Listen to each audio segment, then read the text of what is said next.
अस्सलाम वालेकुम दोस्तों, मैं हूं मोहम्मद बिलाल और आप सबको अपने चैनल में एक बार फिर से खुशामदीद कहता हूं। दोस्तों, जैसा कि आपने टाइटल में पढ़ा है कि आज हमारी वीडियो एरिया 51 के बारे में है, तो चलिए अपनी वीडियो की तरफ जानी बढ़ते हैं।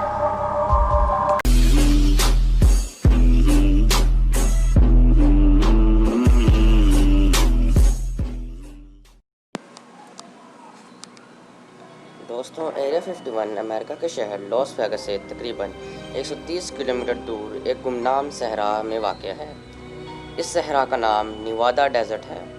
एरिया 51 को अमेरिका के सबसे ज़्यादा खुफिया मुकामात में से एक तस्वुर किया जाता है। यहाँ तक कि कई दहाइयों तक अमेरिकन हुकूमत इस जगह के होने से भी इनकार करती रही। एरिया 51 में कोई आम शख्स जाने का तस्वुर भी नहीं कर सकता।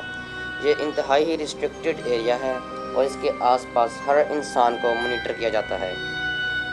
कहा जाता है कि एरिया 51 की ज़मीन के नीचे एक पूरा शहर आबाद है, जहाँ का लोग काम करते हैं, जहाँ बाकायदा रेलवे सिस्टम भी मौजूद है, मगर इस बात का अभी तक कोई सबूत नहीं हमें मिला। एक और अजीब और मिस्टीरियस बात यह है कि पहले काम करने वाले लोगों को एक जहाज़ में लाया जाता है और इस जहाज़ को जेनेट एयरलाइंस का नाम दिया गया है। हालांकि इन जहाज़ों का कोई ऑफिशियल नाम नहीं है और ना ही इनके ऊपर कुछ लिखा होता है, मगर हाँ, सिर्फ एक लाल पट्टी ही होती है जो इन जहाज़ों पर बनी होती है। ये जहाज़ लॉस वेगास के मैकरेनेट इंटरनेशनल एयरपोर्ट से उड़ते हैं और सीधा एरिया 51 में लैंड करते हैं। यहाँ तक कि इन जहाज़ों के पायलटों को भी नहीं पता होता कि वहाँ पर क्या हो रहा है, और इसके अंदर मौजूद पैसेंजर्स को भी एक दूसरे से बात करने की बिल्कुल इजाज़त नहीं होती। दोस्तों, इस जगह के मुतालिक कई बातें मुख्तलिफ सदियों से फैलती जा रही हैं। जैसे कि एक थ्योरी ये है कि जैसा कि हम सबको पता है कि इंसान जान तक रसाई हासिल कर चुका है, लेकिन एक थ्योरी के मुताबिक इंसान कभी ही चांद पर गया ही नहीं। जो फुटेज हमें पहली बार चांद से मिली थी वो महज एरिया 51 में ही बनाई गई थी। एक थ्योरी ये है।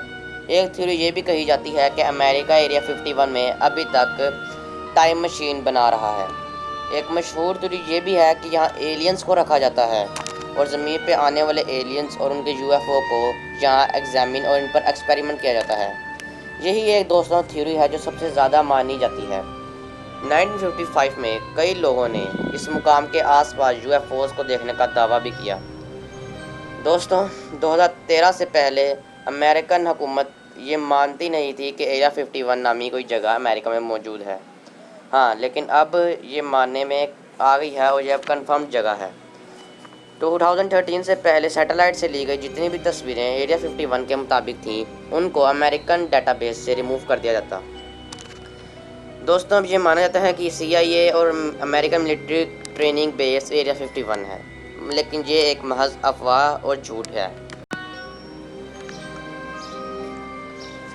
दोस्तों, इससे पहले ये जगह इंतहाई खुफिया थी और कहा जाता है कि यह अमेरिकन जहाज़ों और मिसाइल्स को टेस्ट करने के लिए इस्तेमाल की जाती थी। अब ये भी एक अफवाह है या झूठ है, हमें नहीं मालूम। दोस्तों, 1955 में अमेरिकन हुकूमत ने एक जहाज़ इंट्रोड्यूस करवाया जिसका नाम U-2 एयरक्राफ्ट बताया जाता है। ये जहाज़ एक जंगी तैयारा था और इसमें बाकी आम जंगी तैयारों से कई ज़्यादा गुना ताकत और काबिलियत थी। दोस्तों, आजकल एरिया 51 में क्या हो रहा है, ये कैसी जगह है, यहाँ एलियंस हैं या नहीं है, या महज अफवाह है, हम में से कोई भी नहीं जानता। हाँ, वो जानते हैं जो वहाँ पर काम करते हैं। दोस्तों, आपको बताता चलूँ, हिलरी क्लिंटन जो कि एक अमेरिकन सियासतदान है, इसने गुज़िश्ता सालों में जब इलेक्शन अमेरिका में हुए, इन्होंने इस बात का दावा किया कि अगर मैं इलेक्शन जीत जाती हूँ तो मैं एरिया 51 के मुतल्लिक जितनी भी अफवाहें या जितनी भी फाइल्स और डॉक्यूमेंट्स हैं वो मैं मीडिया के सामने लाऊंगी और मैं ये साबित कर दूंगी कि एरिया 51 में क्या हो रहा है। अब इस इतने बड़े ऐलान के बाद फिर भी वो इलेक्शन हार गई और ये बात वहीं दफन हो गई। अगर हम ये कहें कि एरिया 51 झूठ है, तो फिर हिलरी क्लिंटन को क्या ज़रूरत पड़ी थी कि झूठ बोलने की और इतना बड़ा कह दिया कि एरिया 51 के जितने भी फाइल्स और डॉक्यूमेंट्स हैं वो मीडिया पे लाएंगी। अब दोस्तों, ये महज कल्पना है, झूठ है या अफवाह है, ये तो अल्लाह रब्बुल इज़्ज़त ही जानते हैं। یہ تھی آج کی ویڈیو، ہمیں اجازت دیجیے، اللہ حافظ ناصر۔